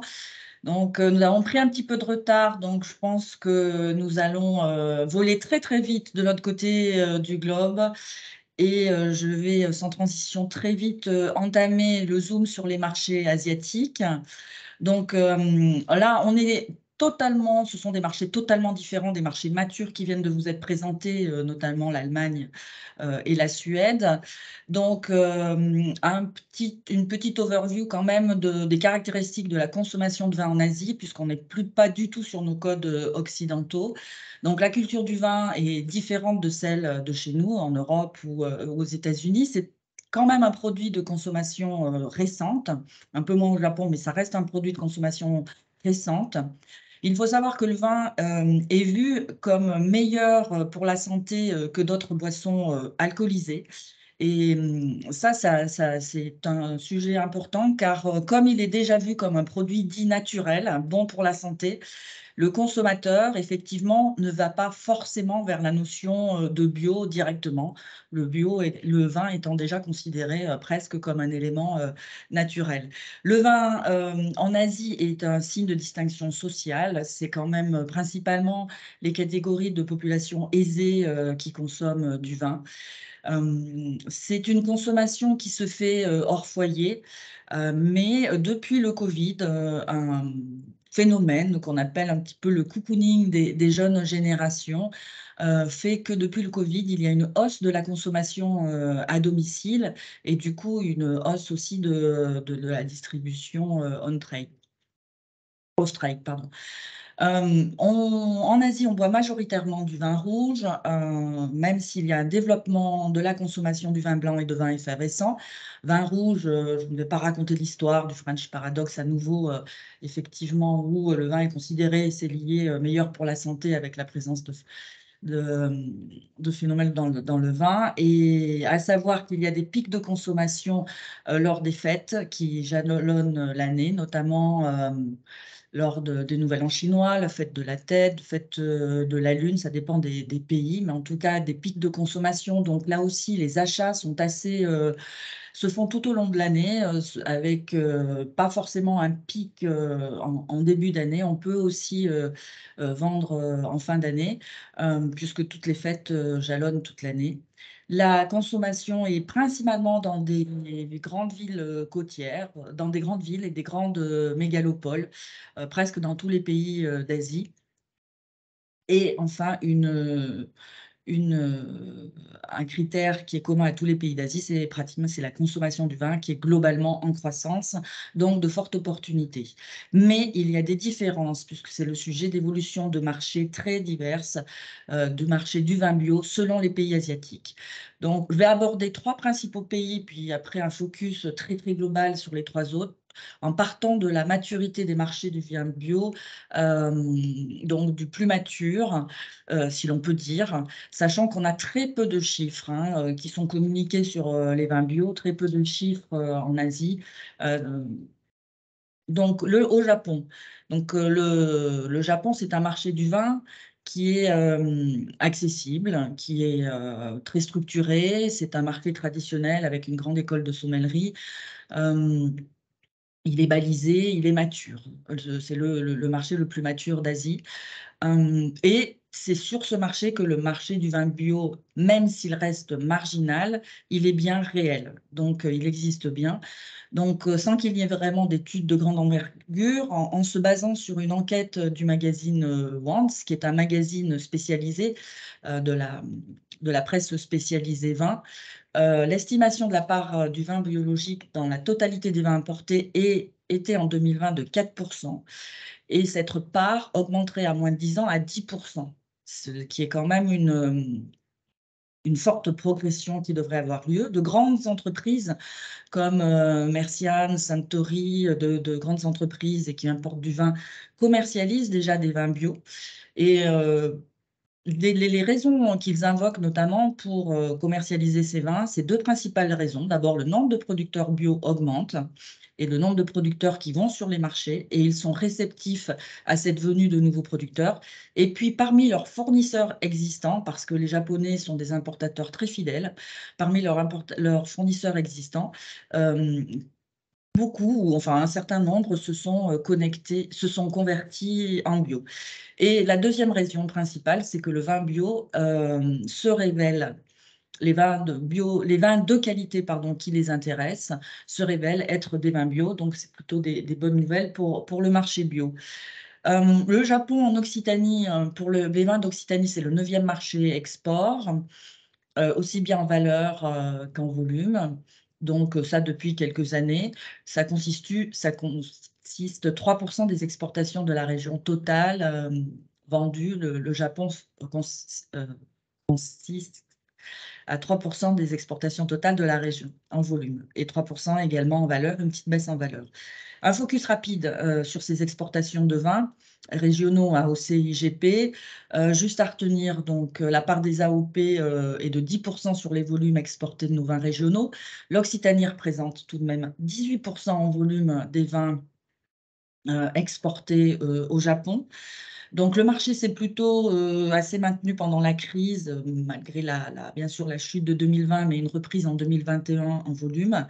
Puis, on a une perte en 2022 qui est surtout due à la baisse des exportations d'IVP, parce que les AOC de notre région ont progressé en 2022 de 6% en volume. Donc, la baisse est imputée principalement baisse des exportations des IGP. La France baisse sur ce marché, mais en moindre proportion en volume. Si on regarde la consommation de vin bio, comment elle est caractérisée au Japon, les consommateurs bio sont plutôt donc la population aisée et des amateurs de vin. Les consommateurs acceptent de payer un prix plus important, Maxime en donner quelques chiffres sur d'autres pays. Donc là, le consommateur japonais accepte de payer un prix plus élevé pour le vin bio, mais il regardera de toute façon toujours la qualité, et ils sont très très exigeants sur cette qualité, et le goût aussi est très important. Il faut savoir qu'actuellement, le Japon subit une période inflationniste, ce qui est pour eux, pour la population, une nouveauté, car ils ont eu pendant très très longtemps des périodes déflationnistes, ce qui fait qu'actuellement, ils baissent un petit peu leur panier moyen, le coût d'achat pour les vins. Les consommateurs sont quand même préoccupés, surtout les jeunes générations, par tout ce qui touche à des démarches environnementales. Et des préoccupations de santé sont aussi des préoccupations qui touchent, mais là, toutes les tranches d'âge. Donc, le bio, les logos bio sont des atouts et attirent les consommateurs. L'inconvénient, et je le dis tout à l'heure, c'est qu'effectivement, il y a une profusion de labels et surtout une confusion du consommateur. À savoir aussi que les consommateurs sont très influencés par les appréciations des médias, des critiques, des médailles, des concours, et que notamment il y a un grand concours Sakura au Japon, et que pour aborder ce marché, effectivement, il faut vraiment aussi beaucoup valoriser ces médailles, même sur notre continent, et valoriser les critiques que vous pouvez avoir sur vos diverses cuvées. En ce qui concerne les importateurs, il y a quand même une dizaine d'importateurs qui sont spécialisés bio ou qui mettent en avant le bio. On peut citer Mavi, Diony, Smile Corporation aussi, qui a beaucoup inclus dans son portefeuille des vins bio, Kishimoto. La distribution est classique, hein, sont des petits restaurants, enfin classique, on a tout, des restaurants et aussi des supermarchés, les convenience stores, qui sont les magasins de proximité, et des boutiques spécialisées vins. En 2016, d'ailleurs, une enseigne spécialisée bio s'est ouverte, Bio c'est bon, appuyé par le géant de la distribution, le premier distributeur japonais Aeon. Et cette enseigne a très, très bien marché, donc montrant l'intérêt des Japonais pour les vins bio et pour les produits bio. Donc, comme je le disais tout à l'heure, effectivement, il n'y a pas assez d'informations des consommateurs, où l'information est souvent confuse par rapport aux différents labels qui figurent sur les étiquettes de vin. Donc, une forte éducation à faire. Un critère qui fait souvent foi, ou ce qui regarde beaucoup, c'est avec ou sans sulfite ajouté, à vrai dire. Il y a quand même une bonne reconnaissance du label européen et du label AB de chez nous, de français. Les pays concurrents pour les vins bio sont, comme en Allemagne finalement, l'Italie, l'Espagne, et puis dans une moindre mesure le Japon, parce qu'il y a une faible production, surtout en termes de prix.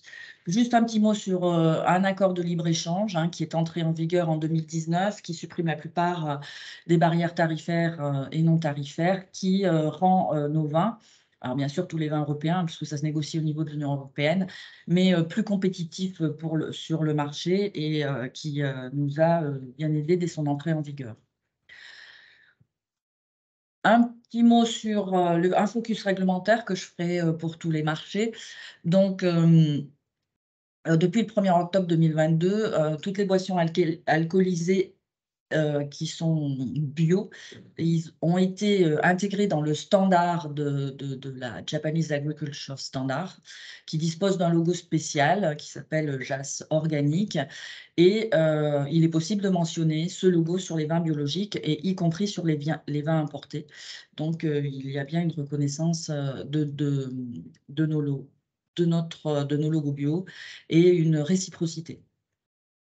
Deuxième marché, un petit peu moins mature, on va de l'autre côté, son voisin, son petit frère, son cousin, la Corée du Sud. Donc la Corée du Sud, c'est un marché du vin en forte croissance. C'est un marché qui s'est vraiment le mieux développé durant la crise, avec des records de progression entre 2017 et 2021 notamment. Alors, plusieurs facteurs. Un qui peut être indiqué, c'est l'ouverture du e-commerce qui n'était pas autorisé pour les boissons alcoolisées, et qui s'est ouvert pendant la période Covid, en click and collect uniquement, mais en tout cas avec une offre possible sur les réseaux du e-commerce. Donc, ce marché est en forte croissance, et pour le bio, ça reste un marché récent. Il est encore restreint, mais il est en progression. Il faut savoir que la Corée du Sud est le deuxième plus grand marché bio en Asie pour les produits alimentaires dans leur globalité. En ce qui concerne les vins produits en Occitanie, donc vous voyez que ce marché est un peu loin de nos marchés européens, du bloc américain et le Japon, qui figure dans le seul top 10 de nos marchés export. C'est le 14e en volume et le 12e en valeur. Mais en tout cas, il a connu une forte croissance, comme on peut le voir sur la slide suivante. Forte croissance. Vous voyez, depuis 2018, entre 2018 et 2021, la croissance de nos exportations est assez extraordinaire, aussi bien en volume en valeur. 2022, bon, après des croissances qui continuent très souvent, effectivement, il y a une année qui est un petit peu en berne, c'est 2022, avec une diminution en valeur moindre qu'en volume, ce qui montre une valorisation de nos produits sur ce marché-là. Et à savoir que là aussi, un peu comme au Japon, en 2022, c'est surtout une chute de nos exportations d'IGP, car en Corée, nos AOC se sont maintenus avec plus de 40, sont maintenus, voire ont augmenté avec plus de 45% en volume de vente et plus 58% en valeur. La part de l'Occitanie sur des vignobles d'Occitanie sur les exportations françaises est tout de même de 28%. C'est non négligeable. Voilà, donc comment est caractérisée la consommation des vins bio? Donc, une popularité grandissante pour les vins bio et les vins biodynamiques, avec une motivation principalement due à la préoccupation environnementale ou pour la santé. Et les Coréens ont d'ailleurs délaissé un petit peu le soju, qui est leur alcool de riz traditionnel, pour le vin. Acheter du vin bio est aussi vu comme tendance, et c'est ainsi que les principaux consommateurs de vin bio, c'est surtout la génération Y, et c'est surtout une génération qui regarde beaucoup les réseaux sociaux. Et le vin bio est considéré comme une boisson instagrammable. Donc, en Corée, il est assez recommandé, effectivement, d'être sur Insta et de publier beaucoup d'informations sur votre domaine et vos vins. Le vin bio est aussi beaucoup vu comme est vendu en coffret cadeau dans les grands magasins. Donc, quelques importateurs vendent du vin bio, mettent en avant. Il y en a peu qui sont vraiment spécialisés. Il y a Vinotekea, il y a quelques boutiques bio plutôt qui sont spécialisées que des importateurs dans leur globalité. Les circuits de distribution pour le vin bio sont traditionnels, avec quelques magasins spécialisés, comme je vous disais, les convenience stores, toujours importants en Asie, les supermarchés, les cavistes. Voilà. Là aussi, réglementairement intéressant, l'entrée en vigueur d'un accord de libre-échange avec l'Union européenne, qui a permis de gagner des parts de marché aux produits français et européens, face notamment aux produits chiliens qui, eux, bénéficiaient de cet accord de libre-échange depuis de nombreuses années. En Corée, c'est facile. Donc, depuis le 1er février 2015, il y a un accord d'équivalence entre les normes bio de la Corée du Sud et les normes bio européennes. Donc, les labels biologiques peuvent être apposés sur les produits. Même d'ailleurs, dans cet accord, il est même dit qu'il y a une autorisation d'affichage des prix et des médailles qui peuvent être remportées sur des salons étrangers, qui peuvent être indiquées sur l'emballage des boissons alcoolisées, donc une large ouverture à la reconnaissance des vins bio et de tout ce qu'on peut raconter sur son vin. Voilà pour la Corée, deuxième marché.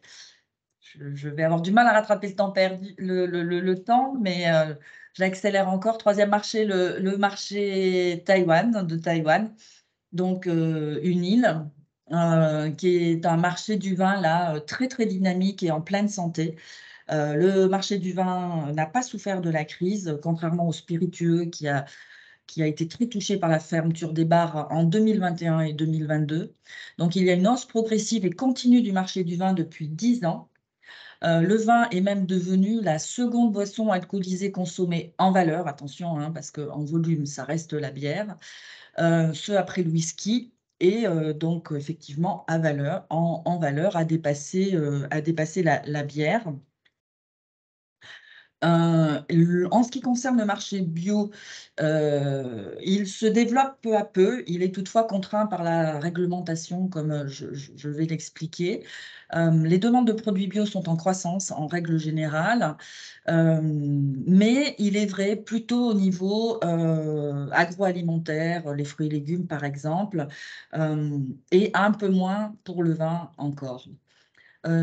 Les Taïwanais recherchent toutefois une alimentation plus saine, qui là aussi est due aux enjeux environnementaux qui les préoccupent.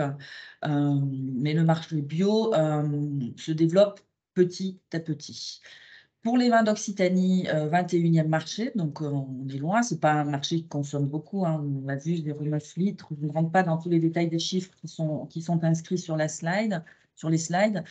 À Taïwan, quand même, moi, ce qu'on peut retenir, c'est cette fabuleuse courbe bleue du graphique de droite qui montre une évolution constante en valeur de nos exportations, même si post-Covid, en 2022, on a une chute de nos volumes. Donc, on a une nette valorisation de nos produits sur le marché taïwanais, qui effectivement, au début, voyait beaucoup notre région comme une région d'entrée de gamme et qui peu à peu s'est ouvert à nos produits, aux produits qualitatifs qui présentent un très bon rapport qualité-prix. Et donc, du coup, on a largement valorisé les produits, enfin, vous avez largement valorisé vos produits sur ce marché taïwanais. Qui donc absorbe 17% de nos AOP sur le volume global des exportations à Taïwan. Et l'Occitanie représente tout de même en volume 30%, près de 30%, 29% des exportations françaises.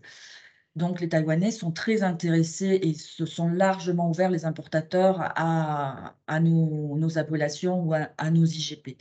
En ce qui concerne le marché bio, les premières cibles, alors c'est un peu différent que les autres marchés, mais c'est la clientèle féminine qui est beaucoup plus ouverte au concept bio, sans sulfite, naturel. Donc là aussi, la communication, notamment sur les réseaux sociaux, parce qu'en Asie, tout le monde est connecté, doit cibler cette clientèle-là. C'est une jeune génération de consommateurs qui est très curieux, qui est très captif de nouveaux concepts éthiques. Et puis, c'est quand même des consommateurs souvent qui ont déjà intégré le bio dans leur alimentation. Le critère d'achat des vins n'est pas encore sur ces notions voilà, environnementales ou de vin bio, mais c'est vraiment la notoriété du vigneron et la qualité reconnue du produit. Donc, les vins bio sont plutôt vendus en complément de gamme dans tous les magasins, des points de vente spécialisés en produits alimentaires bio ou naturels. Il y a quand même les consommateurs, l'image du vin bio s'est améliorée. D'ailleurs, comme au Japon. Au Japon aussi, l'image du vin bio, il y a quelques années, ce n'était pas une image, une très bonne image, parce que les vins bio étaient considérés, je reviens au Japon, excusez-moi, les vins bio étaient quand même considérés comme des vins plutôt puissants, qui correspondaient pas au goût des consommateurs. Là, à Taïwan, c'est autre chose. Les vins bio étaient vus comme une boisson qui était plutôt réservée à une catégorie de consommateurs véganes, de consommateurs bouddhistes, de consommateurs qui vivaient dans des codes différents de la société. Là, cette image a complètement changé depuis 3-4 ans. Et maintenant, il y a aussi des importateurs qui se sont spécialisés. Il n'y en a pas beaucoup. Il y en a un qui s'appelle Rue du Vin, qui est basé dans le sud de Taïwan, qui s'est spécialisé effectivement dans l'achat de vins bio. Et les concurrents, là, pour le coup, pour les vins bio, les pays concurrents sont les vins américains, australiens et néo-zélandais, plutôt, que les vins de l'Ancien Monde. Enfin, ce que je disais, c'est qu'il y a un frein à la réglementation, un frein pour le développement du marché, c'est cette réglementation. Autant il y avait une équivalence de certification, enfin une reconnaissance plutôt des labels européens par les autorités taïwanaises jusqu'en 2019. En 2019, il y a eu une entrée en vigueur d'un nouveau cadre législatif sur la promotion de l'agriculture bio taïwanaise, donc la défense de leur agriculture bio, et la mise en place de régulations concernant les produits agroalimentaires importés, qui a fait que maintenant, voilà, il faut une reconnaissance du label biologique taïwanais, une reconnaissance bilatérale pour que le label européen soit reconnu. C'est en cours de négociation avec l'Union européenne. Taïwan, pour l'instant, a déjà négocié avec de nombreux pays, l'Australie, le Canada, les États-Unis, le Japon, la Nouvelle-Zélande et l'Inde, où il y a une reconnaissance mutuelle, bilatérale des logos bio. Et de fait, voilà, ceci avait été fait pour que les Taïwanais puissent vendre leurs produits bio aussi sur les marchés étrangers. Donc ça, c'est quelque peu un frein, mais les importateurs nous disent que, bon, normalement, ils sont censés coller même des étiquettes sur le logo, puisqu'il n'est pas reconnu. Mais dans la pratique, ça ne se fait pas forcément. Et pour reconnaître des importateurs de vins bio, ils disent que la réglementation est certes un frein, mais que le bio se développe tout de même et que communiquer sur vendre, enfin en tout cas vendre du vin bio à Taïwan est aussi un argument supplémentaire pour l'importateur. Voilà, pour les 3 pays les plus, on va dire, les plus à la pointe ou les plus réceptifs au vin bio, où il y a des opportunités. Il y aurait beaucoup de choses à dire pour aborder ces marchés, mais sachez toutefois que c'est quand même des pays asiatiques toujours difficiles d'accès, c'est toujours long aussi, mais ce sont ces 3 pays de la zone de l'Asie du Nord-Est sont quand même très, très intéressants et offrent des débouchés pour les vins bio ça va être l'avenir et qui c'est en pleine croissance. Une dernière slide très, très rapide pour balayer 3 autres zones de l'Asie. La Chine continentale, bon, actuellement, le marché du vin est fortement touché par la crise Covid. On espère une reprise au second semestre. Et le marché bio est vraiment très débutant et difficile à identifier. La notoriété des vins est relativement limitée et il y a bien entendu en Chine une moindre conscience des enjeux environnementaux qui ne poussent pas vers ce style de consommation. Sur Hong Kong, le marché a été là aussi freiné par la crise Covid. Par contre, le marché du bio est en devenir avec une population qui est beaucoup plus curieuse et qui est beaucoup plus soucieuse de sa santé, de son impact environnemental. Ça reste un marché domestique qu'il ne faut pas négliger. Et enfin, la zone ASEAN, c'est-à-dire l'Asie du Sud-Est.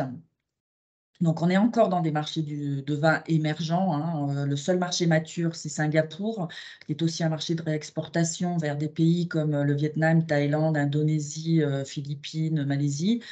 Les marchés du vin bio sont vraiment anecdotiques et balbutiants. Mais là aussi, il y a une tendance à consommer de façon plus saine qui font qu'il y a des marchés de niche avec un potentiel de consommation à aller chercher sur ces vins. Un travail de très longue haleine, là aussi. Il faut y aller, y retourner. C'est un investissement. On ne peut pas attaquer tous les marchés d'Asie comme on ne peut pas attaquer tous les marchés européens et d'autres continents en même temps. Mais bien sélectionner ces marchés en adéquation avec ses produits, ses prix. En tout cas, en Asie, il y a effectivement de belles opportunités pour les vins bio. Voilà, j'ai balayé très rapidement les pays asiatiques. Je me tiens bien sûr à la disposition de chacun et chacune pour répondre à toute question ultérieure. Il est temps de conclure cet atelier. Désolée pour ne pas pouvoir vous donner la parole et répondre à votre question. N'hésitez surtout pas, apparemment il n'y a pas de questions de toute façon dans le chat, mais n'hésitez surtout pas à nous solliciter par ailleurs et plus tard. Je vous remercie d'avoir suivi cet atelier. Nous espérons qu'il aura vraiment répondu à vos attentes et à vos principales interrogations sur le sujet, sur les marchés qui ont été abordés. Remercie à nouveau tous les intervenants pour leur exposé et leur implication. La prochaine session des rendez-vous Viti Export aura donc lieu les 29 et 30 juin, avec normalement un webinaire le 29 juin sur toutes les aides et les financements à la disposition des entreprises viticoles. Je vous rappelle qu'un replay vous sera adressé, sera disponible aussi sur site ad hoc et le site de la TFEO.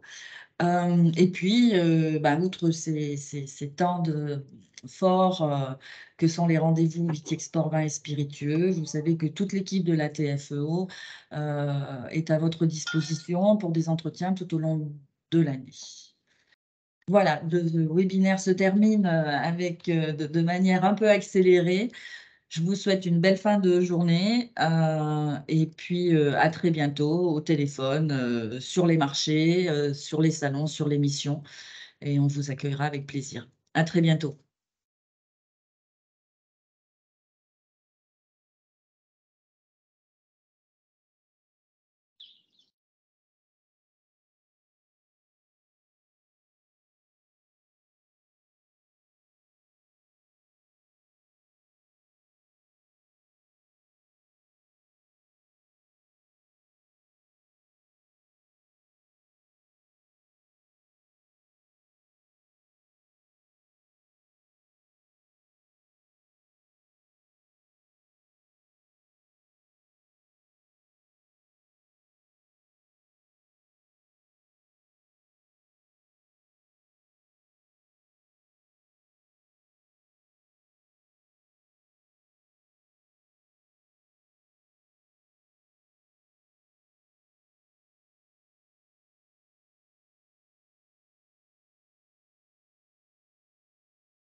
Nicolas. Je vais en face, hein, j'ai une réunion, on se voit tout à l'heure vers en début d'après-midi. On se verra tout à l'heure en début d'après-midi. Céline vient, donc je ne sais pas à quelle heure, 1h30, 2h moins le quart. Voilà. Ouais. Ok.